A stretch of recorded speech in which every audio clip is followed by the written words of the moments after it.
Vamos lá, nós estamos no segundo domingo de uma série sobre mordomia cristã. No domingo passado nós falamos sobre integridade diante de Deus, um valor dentro da mordomia cristã. Então, no segundo dia da nossa série sobre mordomia cristã, que é o conceito de gestão, de administração de tudo que o Senhor nos dá.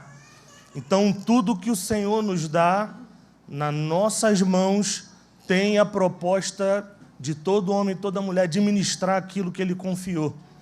E por que isso? Porque um dia nós prestaremos contas. Seja ele recurso financeiro, seja ele os dons que Ele nos concedeu.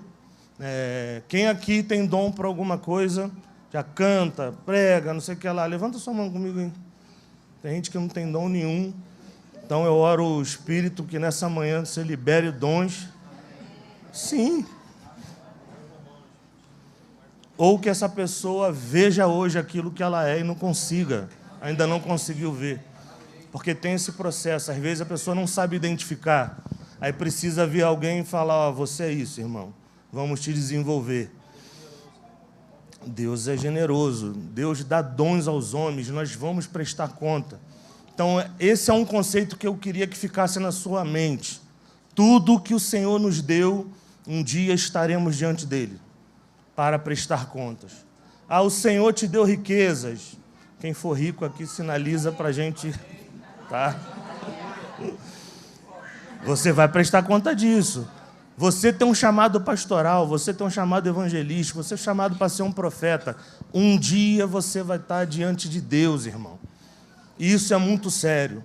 E o conceito de mordomia que eu queria trabalhar hoje é fidelidade.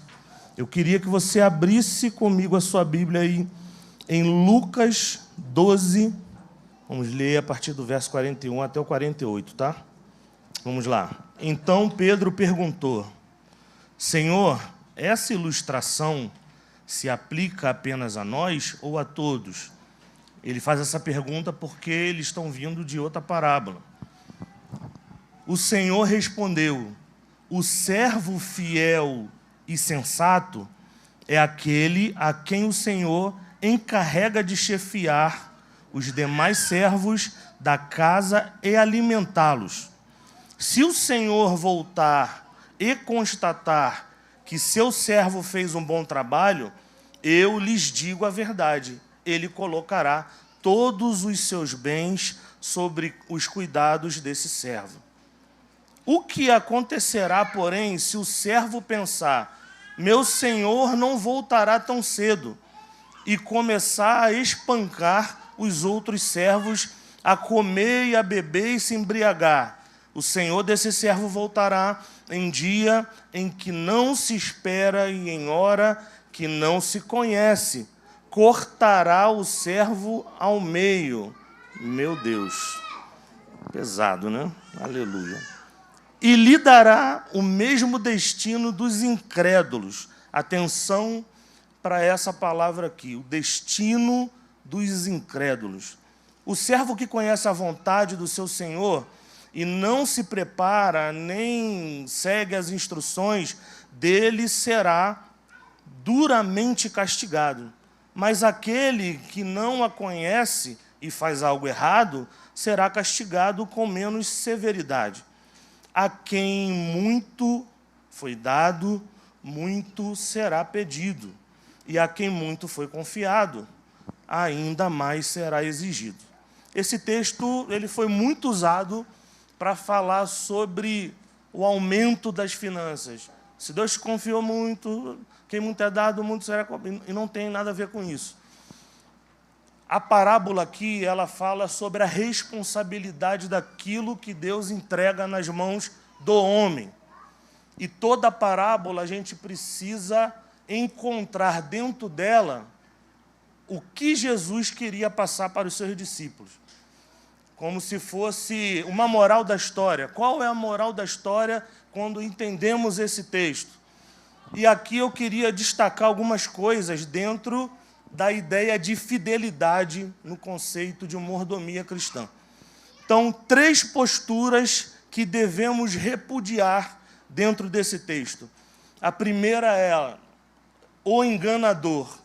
E aqui o verso 45 vai nos dizer: o que acontecerá, porém, se o servo pensar, meu senhor não voltará tão cedo, e começar a espancar outros servos, a comer, a beber e se embriagar.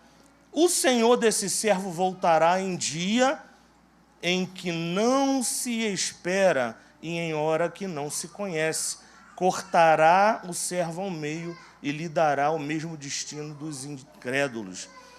Todo enganador acha que pode viver pelos padrões pessoais. Ele rejeita as instruções em nome do ego dele. O mau administrador aqui, ou enganador, nessa figura, nessa parábola, é aquele que é confiado a alguma coisa e ele acha que ele pode enganar quem confiou. Porque o que é tratado é, mas se o meu servo não voltar tão cedo? Então ele decide no coração dele planejar outra coisa ali que foi confiado. E nós devemos ter muita atenção com isso, irmãos, porque nós não estamos falando, no momento de ofertório, falando apenas de recurso financeiro.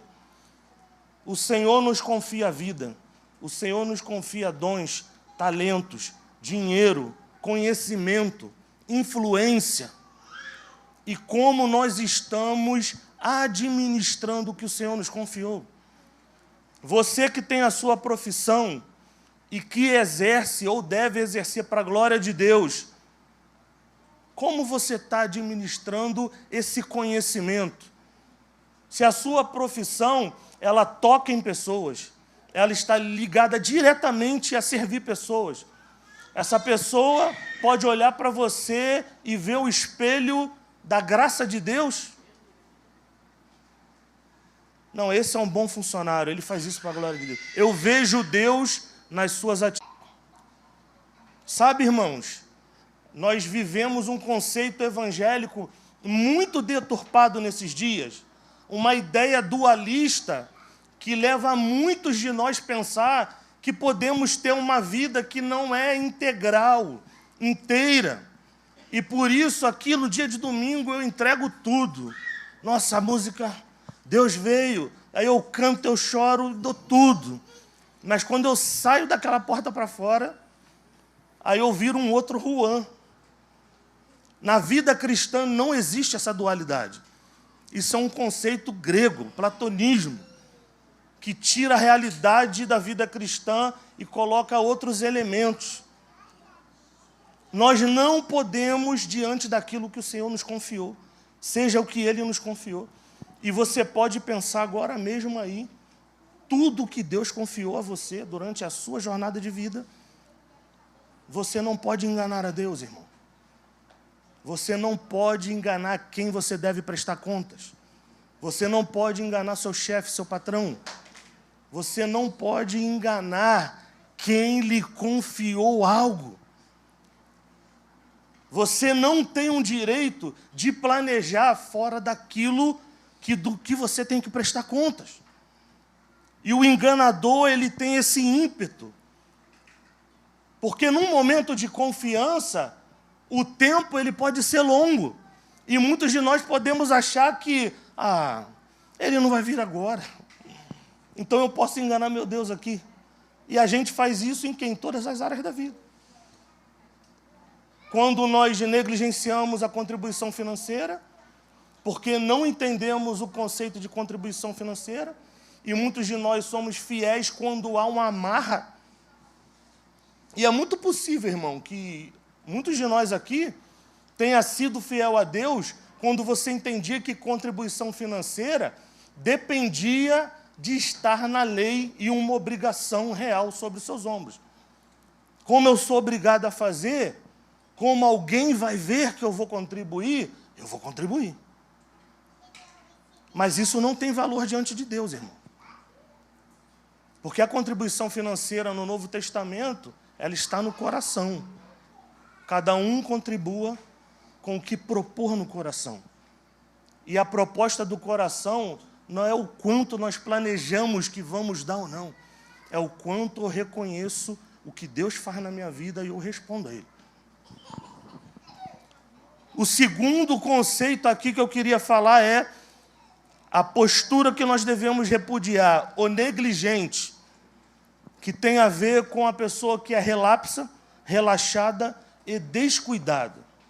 E aí o verso 47 vai nos dizer: o servo que conhece a vontade do seu Senhor e não se prepara, nem segue as instruções daquele que será duramente castigado. Olha isso, irmãos. É o servo que não se prepara.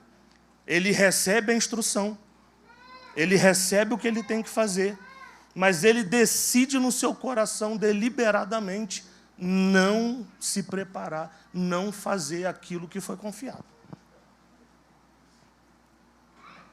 E aqui entra essa postura ruim que devemos repudiar, o negligente, em muitas áreas da nossa vida.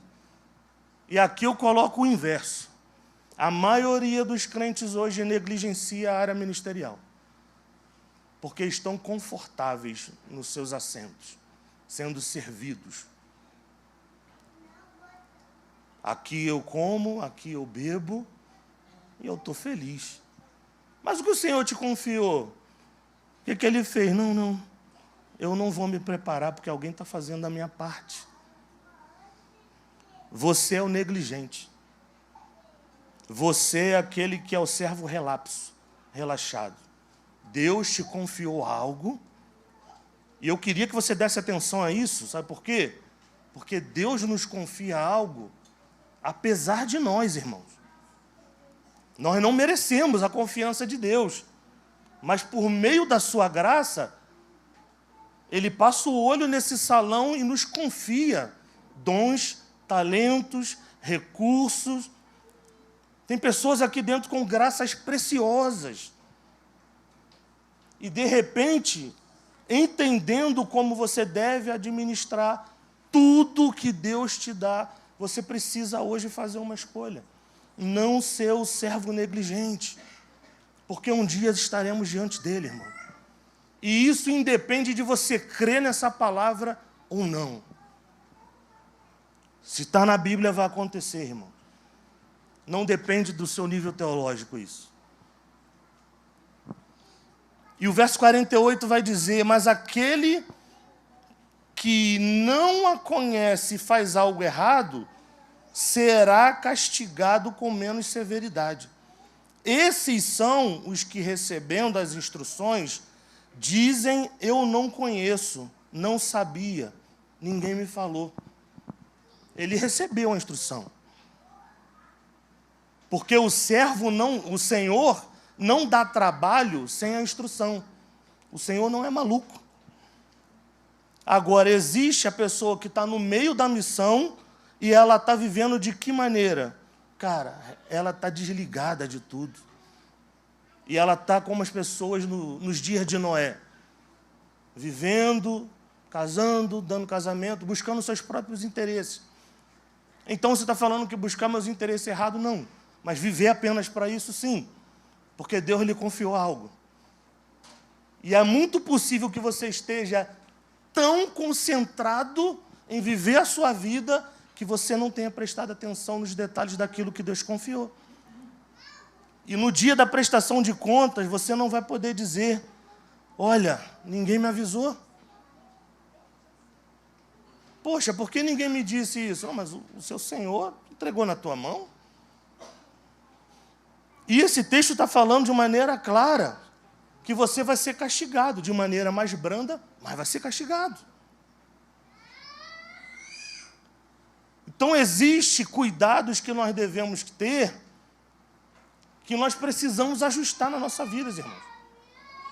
Eu acho que a coisa mais preciosa que nós podemos ter é o fato de um Deus soberano, grandioso, confiar coisas a homens e mulheres infiéis.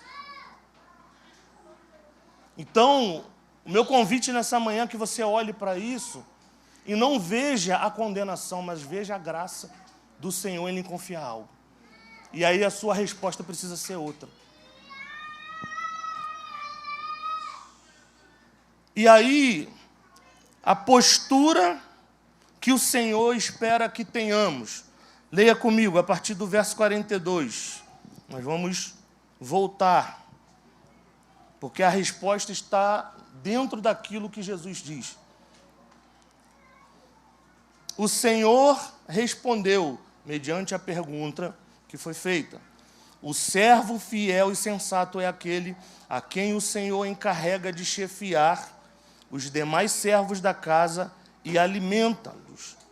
Se o Senhor voltar e constatar que o seu servo fez um bom trabalho, eu lhes digo a verdade, ele colocará todos os seus bens sobre os cuidados desse servo.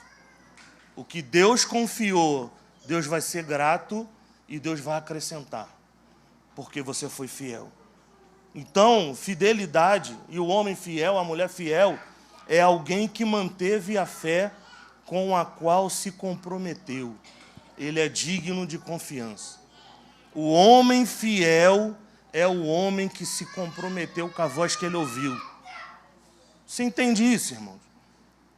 Que isso pode ser a menor coisa que Deus te confiou, e a única coisa que você precisa ser é fiel a Deus. A fidelidade é uma resposta à confiança em nós depositada pelo Senhor. Se existe um meio de, no conceito de mordomia, nós respondermos a Deus é sendo fiéis. Que o Senhor faça de nós homens e mulheres fiéis, irmãos. Que o Senhor não tenha peso no seu coração de ter confiado algo a nós e nós, porventura, estarmos sendo enganadores, negligentes, descuidados, mas que Ele olhe para esse lugar nessa manhã e encontre homens e mulheres fiéis, que entenderam aquilo que recebeu como algo precioso e vamos ser fiéis até a volta dEle. Eu queria te convidar agora para você fazer a sua oferta. O Pix para você ofertar é ofertazelo@gmail.com.